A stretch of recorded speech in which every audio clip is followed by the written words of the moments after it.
So, by way of introduction, my name's Richard John, and there we are, so the results will be coming up there. And this idea about are you being taken seriously, just to mention, it's not a talk about imposter syndrome, which I know is something that people worry about at the moment. It's not about how you dress or how you look. God forbid, look at me. You know, I'm from the 18th century, I bought my clothes at C&A, so it's nothing like that. It is really to think about how we can get people to take events more seriously. And the idea is, I should just explain, I run a event services company called Realise, and I also do the event apprenticeship program in the UK. So I'm teaching young people, they're all about a century younger than me, about becoming events professionals. So it is quite interesting seeing how they respond when they're working in companies, about how they're treated. So if I press that, there we are. So I'm not suggesting that we always have to be very serious and po-faced. Albert Einstein used to have a lot of fun with people, and he had the brain the size of a planet. The idea is really that events, I think, are sometimes not taken seriously, or we're not taken with enough seriousness because of the nature of our job. So if you think about an event like this, we're very, very well looked after by Cvent. There's an awesome crew who put on every aspect of the events. There's so much stuff happening behind the scenes that most people won't see. Some of you may have done the tech tour, and even then you won't see everything. But some of the physical things are like, you know, the little cakes that come out at coffee time. And people will, some of your managers, when you're working on events, will see those things and think, oh, you're the person who does those lovely cakes. And this is the problem, that sometimes people see the very kind of physical elements of an event and they think we are party planners. And I think sometimes one of the issues is that if you think about some of the programs we see on television, there are lots and lots of programs about doctors and lawyers and detectives and solicitors and lots of professions like that. But when did you last see an event professional displayed on television? And I might have missed them, but the last one I can remember was Samantha from Sex and the City, which isn't necessarily the kind of, you know, conviction that we want to put out there. So one of the things about events is that we need to think about how we can kind of get people to take them more seriously and also take us more seriously. Because I don't know, quick show of hands, have any of you ever put on an event and then had people coming up to you and they want to start making suggestions? Oh yeah, I quite like that hotel, but I've got one you ought to try. Or, you know, maybe I was quite a good speaker, but can I suggest someone? Anyone had that kind of thing? Yeah, everyone thinks they can do your job, and they can't. And we don't get that with most of the other management roles in companies. So just a few things I want you to kind of think about how we can raise the profile. One of the problems is that sometimes if you go into the world of a business and you go, for example, I don't know, as a marketing person, you can find a career path that takes you from marketing exec to manager to director and maybe then up to the board. The trouble in events is sometimes we don't have those kind of options. And if you really want to get to the highest levels in a business, sometimes you've got no other choice than to kind of leave a company and go and work for an agency or start your own business. Because otherwise, you'll just run into kind of issues. Very few companies have taken a different stance, but just as an example, some of you may have seen this gentleman, Dan Maxey, who was appointed a chief events officer for Time.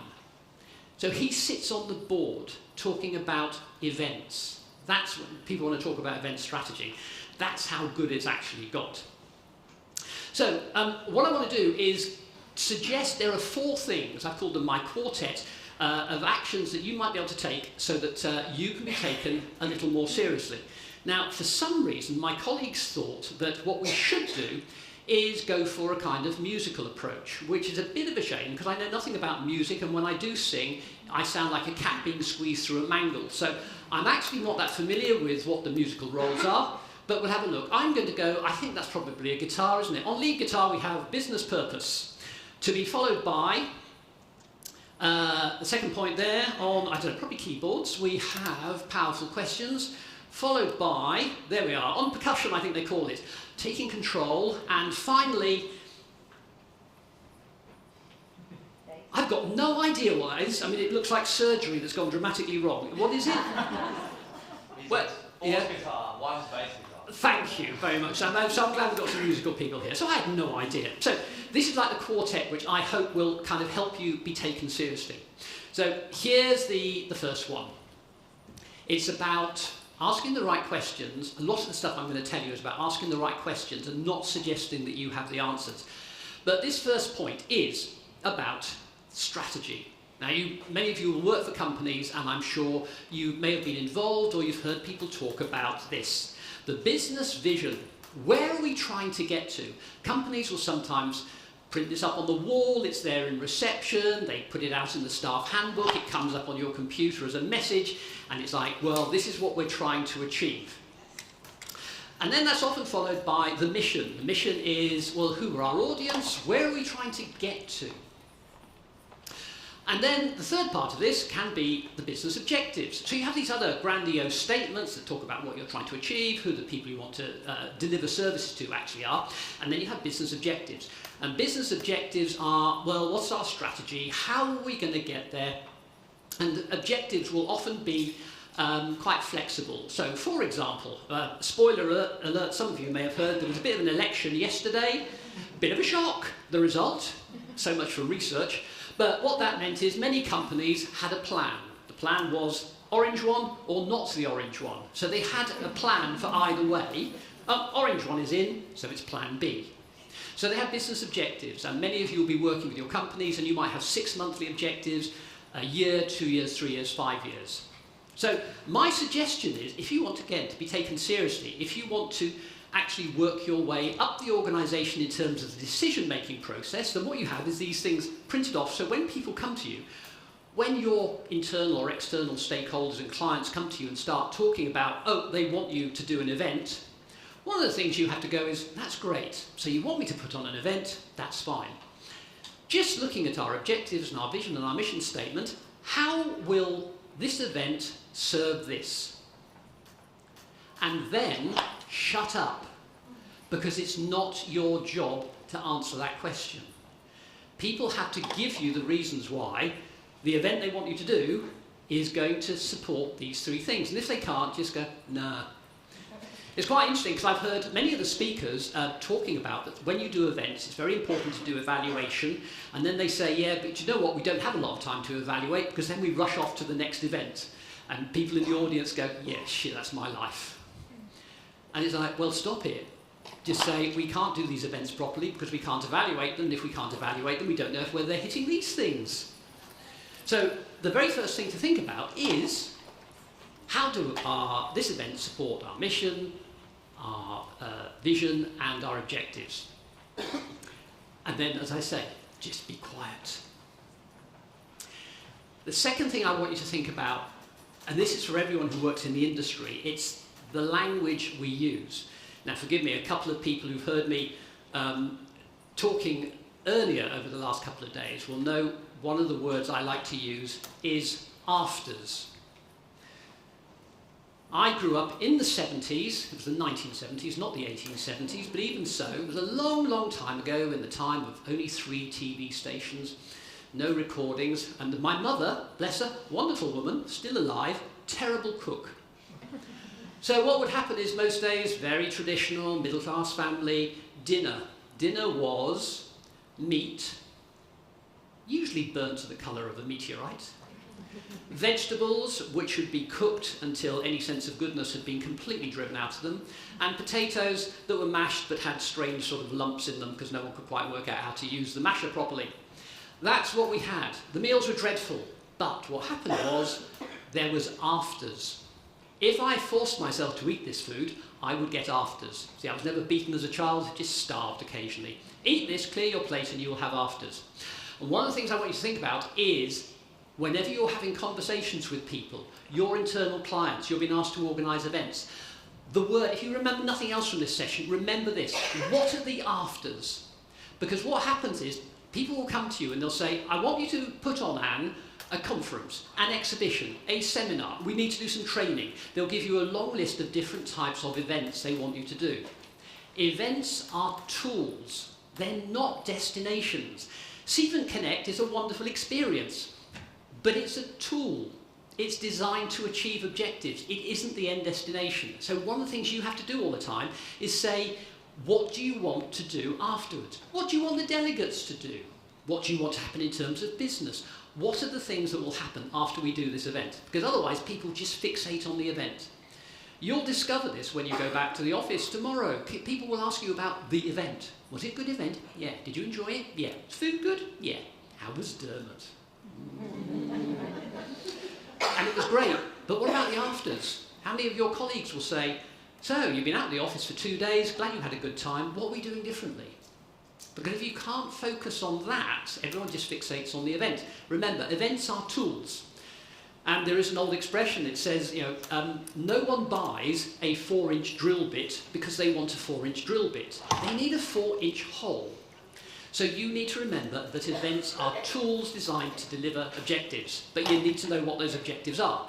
And I'm sure many people will have told you you always have to ask for SMART objectives. So when people come to you and say, we're doing this event because we want to raise awareness. Oh, God. Okay, with who? How much? Where are they now? All these things that you need to be asking them. So, remember this. Events are merely tools. So the next thing we need to do is ask questions. Questions are wonderful, wonderful things. I have a friend, I mean that in itself surprises a lot of people.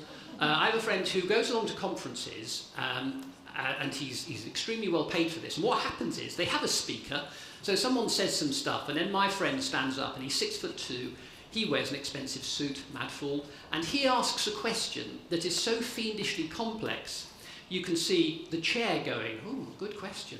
And the audience going, oh, interesting question. And the speaker going, oh, crap, good question. And struggling to answer it. But what happens is the audience and other people remember my friend for asking this question.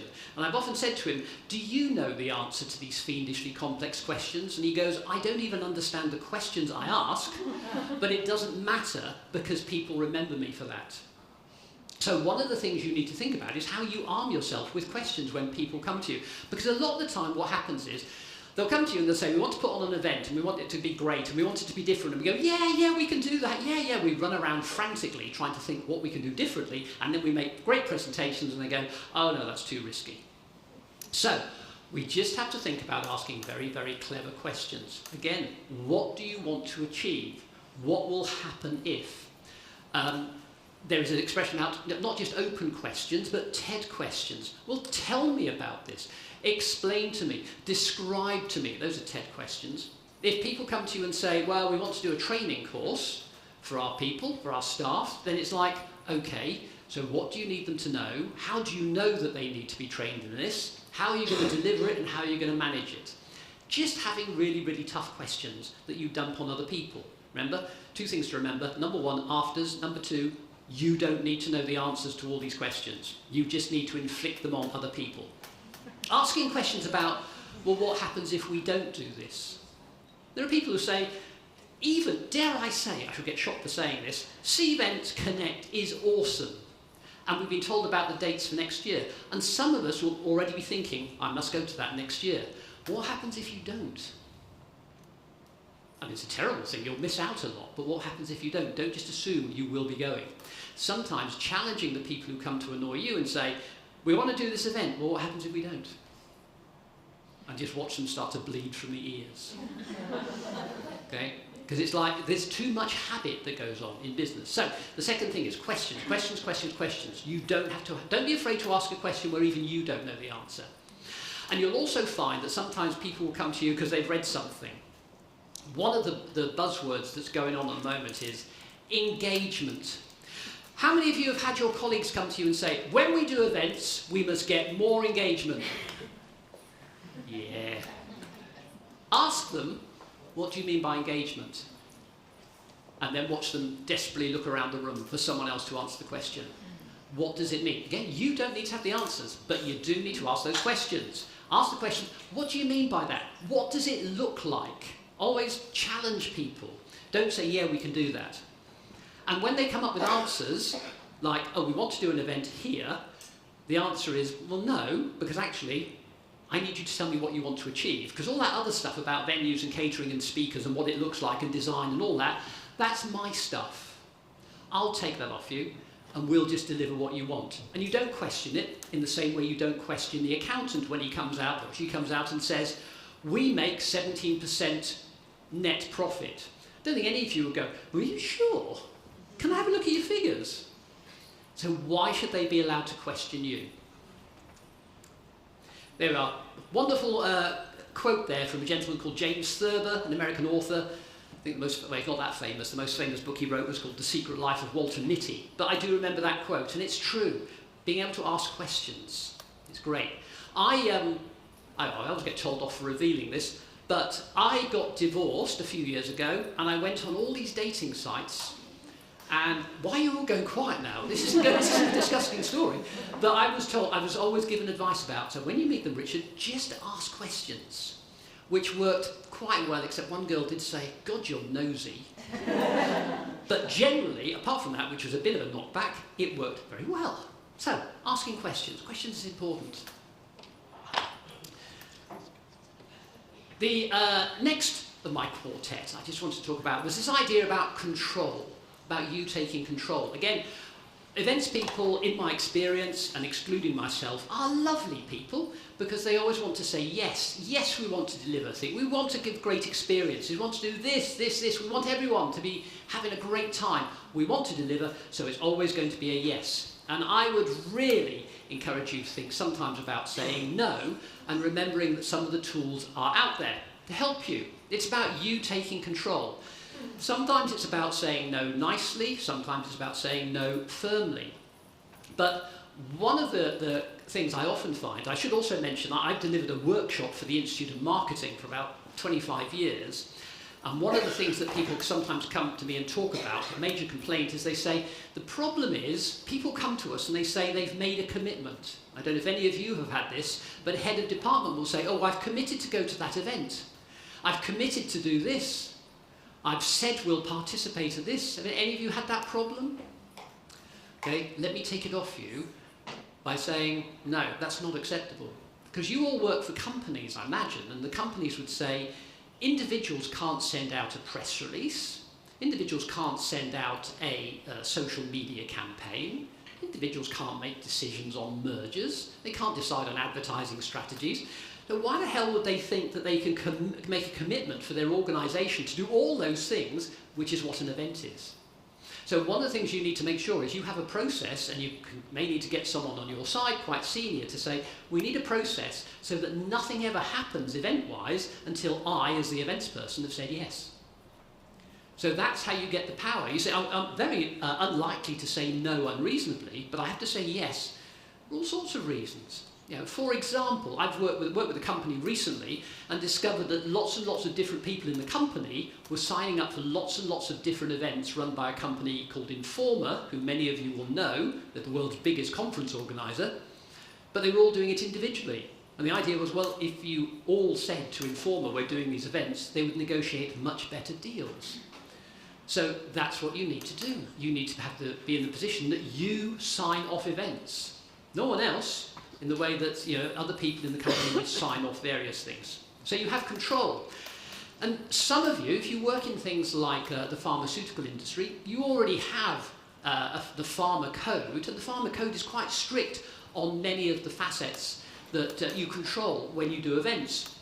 In fact, I wrote a piece on LinkedIn, which was an article saying, even if you work in events and you don't work in the pharmaceutical industry, the pharma code is still a very, very good tool for you to use, so that often you can say no to people who come to you with stupid requests and last-minute requests for events. Or, I don't know, sometimes, I'm sure many of you will have this, people come to you and they'll go, we're going to do an event and we need something to give away. And you go, oh, God. Yes, because I think someone coming up to you at an event and saying, you must go to stand 143 to get a free pen, has happened precisely never in the history of mankind. But how do you stop people, going out and buying some tat? Or the other thing that always annoys me, because I've got no willpower, is you go to events and people start giving you chocolate. Hello, do you want some chocolate? So why are you so dodgy? I was told to avoid people who offered you chocolate. But yeah, okay. So we do all these nonsensical things, so we have to be able to use the tools at our disposal to stop doing crappy things like that. So you don't want to be giving away sweets and chocolates, you know, unless that's your business. You want to be having serious conversations at events. So things to remember, there is something called compliance. You will have in your organisations rules about what you can do and what you can't do. And when people say, oh, is it serious? You know, keep an eye. I always tell people to keep an eye on the news. So after 14 years of one political party in this country, we had another political party come in. And they had all sorts of ideas about doing things differently. This isn't a political speech. They said we're going to do all sorts of things differently. In the first week, what did the media obsess about? Some bloke's glasses and his suit. Not about policy and strategy, but no, you didn't pay for those glasses. Kia. So those kind of things, forget the rights or wrongs, that's what people focus on. So one of the things you have to do is say, there are rules. There are rules on what we can do in our company. We must apply those to our events. So you need to be able to sit there with things like the pharmaceutical code, with things like, if you want to stop people giving away tat and wasting money at events, then one of the things you should at least know about, which I'm sure you all do, is ISO 20121, which is the international standard on sustainable events. So when people come to you and say, oh, we want to do this, this and this, it's like, well, you can't do that, doesn't meet the standard. And they go, oh, okay.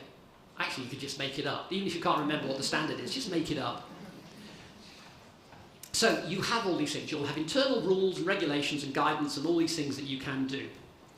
So there we are, the tools that you have available. There we are, the business purpose, questions that you can ask, control, taking control over things, using things like compliance, and ultimately proof.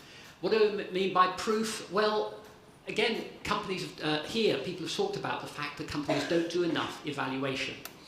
And sometimes it can be quite hard to find really, really good case studies. I mean, if you read the industry magazines, I'm sure many of you do, there are lots of good examples of events that look lovely. And they'll talk about brand experiences, and they're pretty pictures. And again, we fall into the trap of, well, it looks great. What we don't discuss is the afters. So proof is quite important. This is an example of why Dan McZai is so successful, is proof. So Time increased the number of events they did from 3 to 27. They've stopped being, as far as they're concerned, a news aggregator. They are now an events company. And the proof, it's the fastest growing revenue stream. When you have those kind of things happening in your company because you prove it and measure it and take control, they stick you on the board. They don't doubt your knowledge and your ability, your capability. So there we are. Those are the things you have to do. Think about doing all these things. And there are plenty of tools available. So having whizzed through the quartet very quickly, I just wanted to throw some ideas that are available to you. So this is from our lovely hosts here at Cvent. It's a graphic that's very simple. It says, if you're going to do an event, these are the kind of things you need to think about in terms of the data flow and what your delegates might be doing and how you manage what they do. And by the way, you're all very welcome to have a copy of this presentation, and I think if you're, as your Cvent people or Cvent clients, you'll be able to access a lot of this, which leads me to one of my other points. The point is, again, if you're sitting down with someone and you're talking about organising a conference and they want to discuss the venue and they want to discuss the food, just ignore them and say, here's a flow chart of what should happen. I'm going to give this to you and I want you to come back when you've completed it. Remember, you don't have to do this. You might hold their hand a bit. But give people these kind of things because then they'll start to take seriously what they need to be thinking about. And there's a wealth of material available with the Cvent library. So, just to mention then, some of the things you may want to think about doing. This is for you guys. How do you make your expertise visible? How do you make sure that people don't keep questioning you? Well, you know, sometimes you can go, if you ever go and see, I don't know, someone like a chiropractor, and you go into their little office, and they've got all these certificates on the wall. I mean, how many of you have, quick show of hands, how many of you have completed Cvent training courses? Okay, and how many of you are proudly displaying all those certificates on your desk? Uh-oh! Right, there we are. That's something you should think about doing. You put all that effort in, you learned a lot of stuff. So show it in the same way that other people show their professional qualifications. So show what you can do. Put your expertise up there. The other thing is, if you want to know more, it's like we had a session here about event technologists, the forthcoming role about event technologists. But the trouble is, if you were an event technologist working in your organisation, how would your manager actually know if you're any good? Because they're not technologists, so they just have to kind of assume, unless it's very, very clear. But Cvent produced a very, very good guide about the upcoming role of event technologists, and it's a really good book, an interesting book, and you can kind of assess yourself to decide what kind of event technologist you are. There isn't one size fits all. And we talk about the fact that you should be able to assess yourself against standards. Do you all know about all the standards that are out there for international event organisers and planners? There's the Event Strategy Competence Model. Go and have a look. Download it. It's free of charge. And have a look at what is expected of someone who does these things, and give yourself a tick. Is there more stuff I need to know? Present it to your bosses who won't know about this and say, can I do some more training? Many years ago, there was a series of standards that were produced about what international events professionals should be able to do. It was put together by a whole group of people, the great, the good from all over the world, and I went along to make the coffee. It was organised by the the Canadian Human Resources Association, who realised that there was this growing industry of event professionals. The standards are available free of charge for you to go and have a look, see how you're doing. And there are so many different resources out there. And again, one of the things I always say is, if you're an events person, sometimes, because you're all very nice, when you do events and you may have people speaking and you know that you've got, for example, your finance director who's speaking, and actually your concern is you know he is actually coma-inducing. How do you say this to people? Well, you take the responsibility for sending them some TED videos and say, even if you're an introvert, you can still present. Don't be scared, here are some ideas. So you help people, but you take control over every facet, so they see you as someone who does a bit more than just puts out lovely displays of fairy cakes. You're actually a training person. So you go and get all these resources which are there free of charge. And I'm sure, again, a quick show of hands, sorry, highly participative here. How many of you are connected to Julius Solaris on LinkedIn? Some of you, okay. If you're not, connect with him. Julius, awesome person, produces a whole load of really good content in the form of infographics. Some of you, you may follow other people who will have feedback and comments. And you might download some of this, and you might belong to groups on LinkedIn, for example, for events professionals, which is great. But one of the things you may want to do is actually download a couple of documents or an Instagram or infographic and send it to your bosses and say, what do you think of this? Again, you don't have to have all the answers, but you have to show people who don't really understand events about some of the things that you will have been exploring here today and yesterday with Cvent. And there's all this stuff that's available, and it's free of charge, so I'll leave it up for you. Just to mention, there's this group called MBOK, the Event Manager's Body of Knowledge. It is the world's most boring website, but it's got some really good content if you can force yourself to go through it. And then you'll know people like MPI, and even if you're not an MPI member, they are very generous. They do allow people, non-members, to access their websites and have a look at some of the contents that's there. Good practice guides, the same with ICA. Even if you're not a member of ICA, they have really great content and guides for you to have a look at. So don't get into arguments with people in your companies about, is this the right way of doing it? Because they're not experts, and you can say, I know what I'm doing, and this is confirmed by the experts at ICA, or by MPI, or IAPCO, who've also been here. All these people who've produced best practice guides, because they are experts. And here we are, something else I've mentioned. I work for the Institute of Marketing sometimes, so they produce these wonderful guides. People will talk about the 7 Ps of marketing. Are your events actually delivering on the 7 Ps of marketing? A very, very useful guide, available free of charge. And again, because events often sit in the world of marketing, you can assess yourself against their standards and their competencies, all free of charge. And a lot of this will just be about reassurance about your own ability and your own competence and qualifications to do all these things. So, how am I doing? It's actually, I've just seen the light go red. Does that mean I've timed it brilliantly so I don't have to deal with any intelligent questions? Are there any questions? Am I allowed questions? I'm not allowed questions. Even better. Fantastic. Oh, I'm so pleased about that. Right, so a couple of things just to mention. You will be taking photographs. You're very welcome to connect with me. I would be happy to have my brain picked at any time. If you don't want to connect with me, then please follow Sasha and Bailey, my rescue dogs, because I have an Instagram account. Oh, I get the all. See, I'm always going for dog pictures. Please take that, because obviously those two dogs, they've got an account and they have to earn their keep, otherwise they have to be rehomed. Okay, so no pressure. Excellent.